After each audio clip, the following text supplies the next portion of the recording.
Ce journal vous est offert par le FPI, Fonds de promotion de l'industrie, votre partenaire privilégié pour la réussite de vos projets.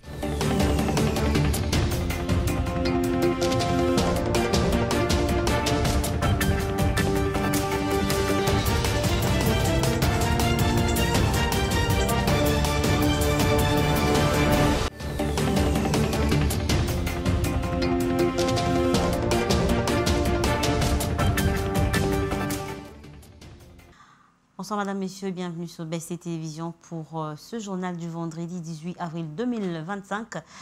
Bienvenue et voici tout de suite les sommaires. Matata Pogno, pas content de son invitation à la Cour constitutionnelle, toujours dans l'affaire Boukangalonjo, l'Assemblée nationale hausse le ton et demande à cette Cour de rédiger officiellement une correspondance comme il se doit. Non aux stéréotypes, non aux violences faites aux femmes, c'est le message lancé par le réseau des journalistes des droits de la femme à l'occasion de la journée d'information et de sensibilisation organisée en ce vendredi 18 avril 2025. Plus de 1200 personnes victimes d'accidents de la route en Côte d'Ivoire. Pour éradiquer ce phénomène, les autorités intensifient la lutte contre l'insécurité routière. Voilà tout pour les grands titres. Encore une fois, bonsoir et bienvenue. Si vous nous rejoignez au cours de la plénière du 17 avril 2025 à l'Assemblée nationale, la délégation des députés nationaux médecins dépêchés à Bujumbura, au Burundi, pour la Chambre basse du Parlement, pour administrer des soins de santé gratuits aux réfugiés congolais, a présenté le rapport de cette mission. Ces élus nationaux médecins ont fait des recommandations à toutes les parties prenantes en incluant l'Assemblée nationale. Junatfika. Le rapport de la mission humanitaire des députés nationaux médecins auprès des réfugiés congolais au Burundi ont été salués à l'Assemblée nationale lors de la séance plénière du jeudi 17 avril 2025.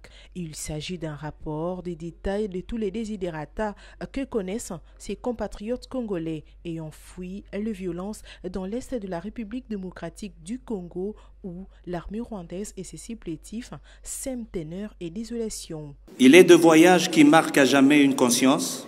Ce que nous avons vu au Burundi n'est pas simplement une crise humanitaire. C'est un cri silencieux, un appel désespéré de nos frères et sœurs, exilés de force par la guerre, relégués à l'oubli dans les camps des Chichemere et Guiaro. Nous avons rencontré des enfants qui ne connaissent plus le goût d'un repas complet, de mères qui accouchent sans assistance, de familles séparées, des hommes qui regardent le vide sans espoir. Leur seule faute, être nés sur un territoire ravagé par la violence, causée par une guerre d'avidité, un conflit hégémoniste et géopolitique. La santé maternelle est une tragédie. Aucune échographie, aucun suivi, aucune dignité. Le médicament manque cruellement. Les maladies les plus bénignes deviennent mortes. Le président de l'Assemblée nationale, Vital Kamerhe, a salué la bravoure de ses élus du peuple et a évoqué également les courages de populations restées dans les territoires sous occupation. Je voudrais que tous ces compatriotes sachent que nous ne les oublions pas et que des efforts continuent à tous les plans pour que la paix qui nous est si chère soit intégralement et durablement restaurée. C'est la détermination aussi du président de la République. Et c'est dans ce cadre, d'ailleurs, que je voudrais saluer le patriotisme et la bravoure des honorables députés qui reviennent fraîchement de leur mission humanitaire au Burundi où ils sont allés assister bénévolement nos compatriotes déplacés. Une autre matière abordée lors de cette séance plénière était la présentation par la rapporteure adjointe du bureau de l'Assemblée nationale, Princesse Dominique Munongo, du rapport sur la résolution de la commission spéciale en temporaire portant création d'une commission d'enquête sur la proposition de la Cour des comptes au sujet du recrutement, mise à la retraite et promotion des agents de cette cour. Après débat et délibération, la plénière a adopté cette résolution. Nous lisons en titre que Matata Ponyo, surpris pour cette invitation encore par la Cour constitutionnelle dans l'affaire Bukanga Lonzo. Alors député national, Matata Ponyo exprime son indignation à l'Assemblée nationale. Vital Kamerhe, président de cette chambre basse du Parlement, demande à la Cour constitutionnelle de régulariser sa procédure concernant l'ancien Premier ministre et actuel député national. Son institution attend recevoir une correspondance à ce sujet. On les écoute tour à tour. Honorable Président, j'ai été surpris, comme tout le monde, d'être encore convoqué à la Cour constitutionnelle et je suis parti par respect, parce qu'en principe, en tant que député national, couvert par des immunités parlementaires, je ne devais pas y aller sans qu'il y ait une autorisation préalable de l'Assemblée nationale. C'est ça ce que recommande la Constitution de la République et c'est ce que recommande les règlements d'ordre intérieur de cette institution où nous sommes. Matata, je dois rappeler à l'auguste Assemblée qu'à son temps, quand le procureur général près la Cour de cassation m'avait saisi sur le cas de Nicolas Kazadi, vous avez, vous, honorable député, autorisé que le procureur général près la Cour de cassation puisse faire ses enquêtes, son instruction, mais qui a abouti à un non-lieu. Alors, je me demande pourquoi nos amis de la Cour constitutionnelle n'ont pas procédé de la même façon, qui régularise la situation et la plénière va apprécier. Surtout que ici, comme vous le savez, pour Nicolas Kazadi, comme je l'avais fait à son temps pour Nemwanda Semi d'heureuse mémoire, il ne suffit pas seulement de demander la levée de l'immunité d'un député pour l'obtenir. Il faut motiver. Le bureau doit quand même avoir des matières à donner à la plénière pour examiner en toute objectivité pourquoi on veut lever l'immunité. C'est très important dans le cadre de la collaboration interinstitutionnelle. Nous attendons donc une correspondance de la Cour constitutionnelle. Ceci vaut aussi pour les autres députés qui sont l'objet de tracasseries. Et puis la première ministre Judith Suminwa a lancé le 17 avril 2025, 40 ans après le dernier recensement scientifique, les travaux cartographiques du deuxième recensement général de la population et de l'habitat depuis la commune de Kasavubu à Kinshasa. L'objectif est justement disposer de données fiables pour mieux planifier le développement et répondre aux besoins réels des citoyens, y compris dans les zones les plus reculées. Pour la première ministre, le gouvernement reste déterminé à appliquer son programme d'action malgré les conflits à l'est du pays. On l'écoute. Et l'une des caractéristiques d'un pays qui vise l'émergence, c'est la maîtrise de la croissance démographique. Tandis que le gouvernement a ouvert plusieurs chantiers pour sortir le pays du gouffre du sous-développement, les statistiques démographiques lui font cruellement défaut, en dépit des résultats d'un certain nombre d'enquêtes sectorielles. Or, la plupart de politiques et projets du gouvernement exigent, pour leur conception et leur pilotage, des données fiables qui renseignent sur les effectifs de la population et sur leur situation économique et sociale, jusqu'au niveau des entités territoriales les plus reculées. C'est le recensement qui fournit les données de n'importe quelle unité géographique, jusqu'à la plus petite. Et ces données, le gouvernement en a besoin pour une meilleure planification de ses actions. Comment être sûr, par exemple, du bon emplacement d'un établissement scolaire si l'on ne connaît pas la distribution des enfants d'âge scolaire dans les quartiers ou villages? Outre le gouvernement, les autres services du secteur public et privé peuvent se servir de ces données pour les études de marché et la planification de leur activité.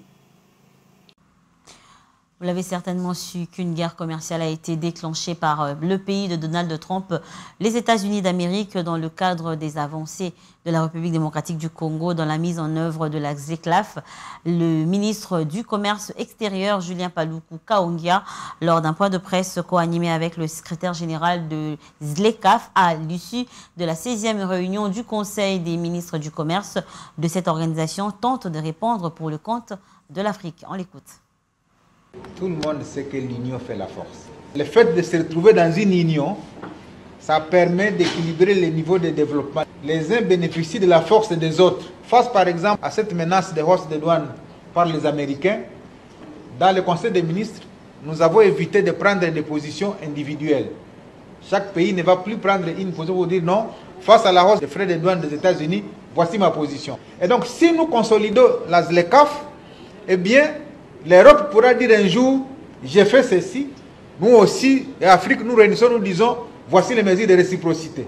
Mais tant que nous sommes encore divisés, un président peut se lever aux États-Unis, il dit, allez, je vous frappe avec 145%. Mais comme nous sommes fragiles, bon, chacun va commencer à se battre et aller individuellement se courber et négocier. Donc l'objectif de la ZLECAf, c'est aussi celui-là, de dire, nous créons une union.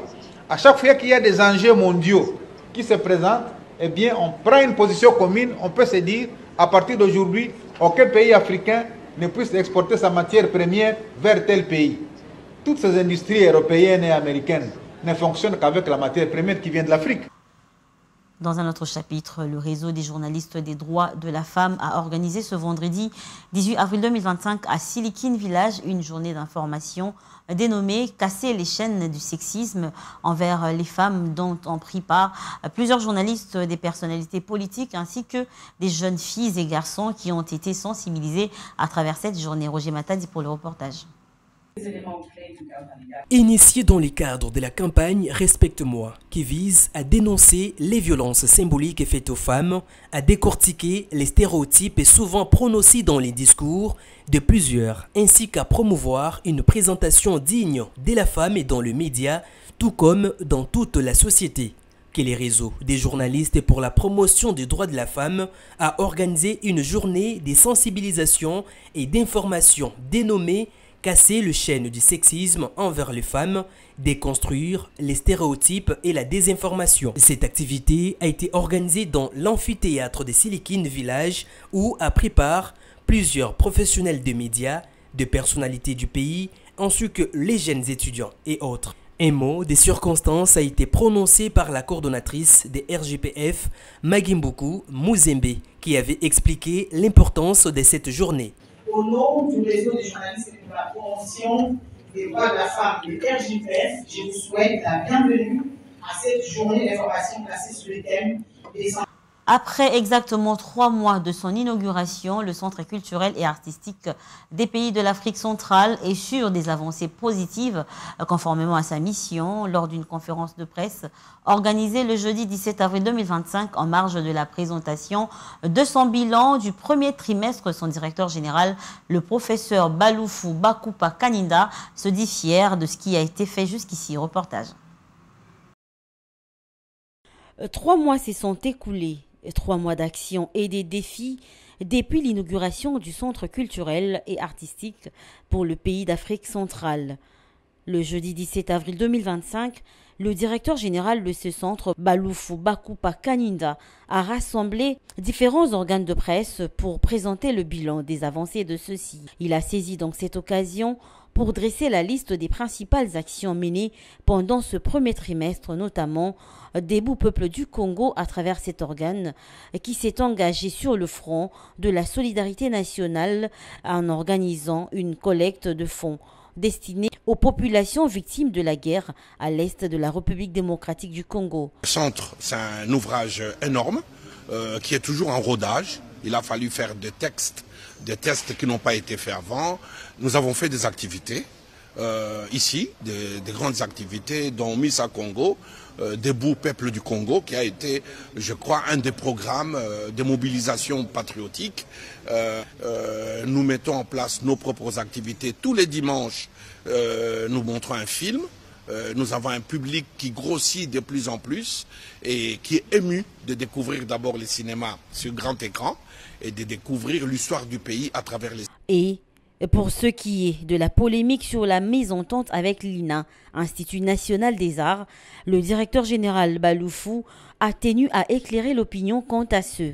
Dans un calendrier concerté entre le centre culturel et l'INA, les étudiants de l'INA peuvent utiliser le petit théâtre pour des besoins de répétition, des besoins de présentation s'il le faut, et cela est ouvert selon un protocole bien... Sachez que la culture n'est ni une option, encore moins un luxe au centre culturel et artistique, mais plutôt une force, une voie, un outil de construction identitaire et un guide à des sensibilisations de la jeunesse, espoir de l'Afrique de demain. Et puis on va prendre cette actualité, les frontières de la République démocratique du Congo, enviées par plusieurs, notamment par le Rwanda, qui est le pays agresseur de la République démocratique du Congo. Sur ce, dans une homélie diffusée sur les réseaux sociaux, le cardinal Fridolin Ambongo a adopté une position ferme quant à ce, tout en insistant sur le caractère indivisible d'un pays. Allons croire, il n'est pas du tout normal qu'un peuple soit uniquement identifié à la danse et à la musique. Retour sur l'image de son allocution, un propos critiqué par certaines personnes. La République démocratique du Congo restera une et indivisible. Le Congo est une nation et cette nation nous appartient. Cette nation a des frontières héritées de l'époque coloniale de la conférence de Berlin. Et cette frontière, personne ne peut le remettre aujourd'hui en question.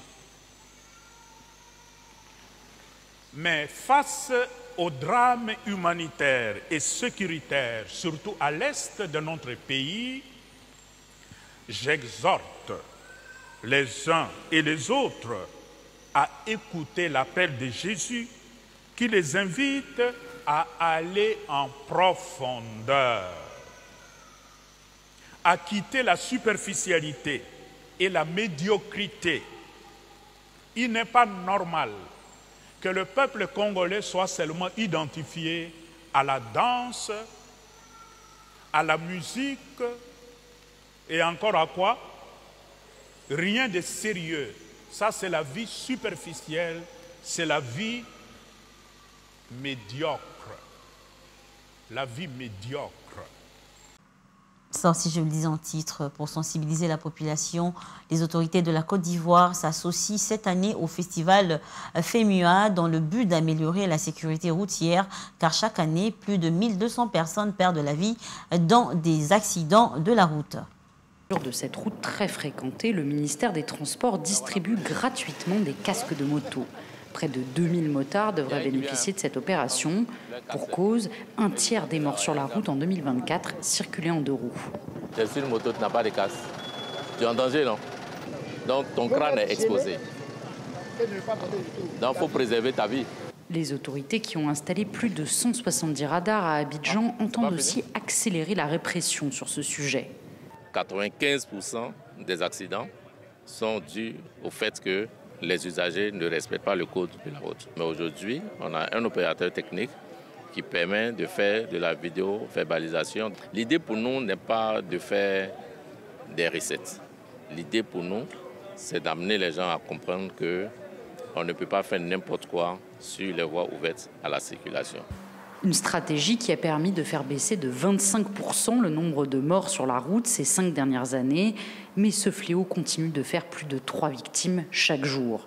Alors le FEMUA propose également de la formation aux gestes de premier secours. On protège la tête de la victime. On sort la victime du véhicule. Voilà. On tient la main de la victime. Monsieur, si vous m'entendez, serrez-moi la main. Apprendre à mettre une victime en PLS ou faire un massage cardiaque, autant de gestes qui peuvent sauver des vies. Mais pour les automobilistes qui participent à ce cours, c'est aussi l'occasion de pointer du doigt le difficile accès aux services de secours. Il faudrait qu'on fasse les trucs gratuits, les appels gratuits. Parce que les appels gratuits comme ça pourrait permettre à tout le monde de pouvoir avoir accès à la sécurité. Et quand il y a un accident, on peut attendre au moins 30 minutes à 1 heure pour que les secouristes viennent. Des dysfonctionnements qu'il faudra corriger si le gouvernement veut atteindre son objectif de diminuer de moitié le nombre de tués sur la route d'ici 2030. Voilà tout pour ce soir, mais avant de nous quitter, voici donc l'essentiel à retenir. Matata Ponyo, pas content de son invitation encore une fois à la Cour constitutionnelle, toujours dans l'affaire Bukanga Lonzo, l'Assemblée nationale hausse le ton et demande à cette Cour de rédiger officiellement une correspondance comme il se doit. Non aux stéréotypes, non aux violences faites aux femmes, c'est le message lancé par le réseau des journalistes des droits de la femme à l'occasion de la journée d'information et de sensibilisation organisée en ce vendredi 18 avril 2025. Plus de 1200 personnes victimes d'accidents de la route en Côte d'Ivoire. Pour éradiquer ce phénomène, les autorités intensifient la lutte contre l'insécurité routière. Et voilà, ce journal est complètement terminé, madame, monsieur. Merci à vous de nous avoir suivis. Restez branchés au programme de BST Télévision tout en passant un très bon week-end. Mais n'oubliez pas, aujourd'hui, c'est mon anniversaire. Au revoir et bon week-end chez vous.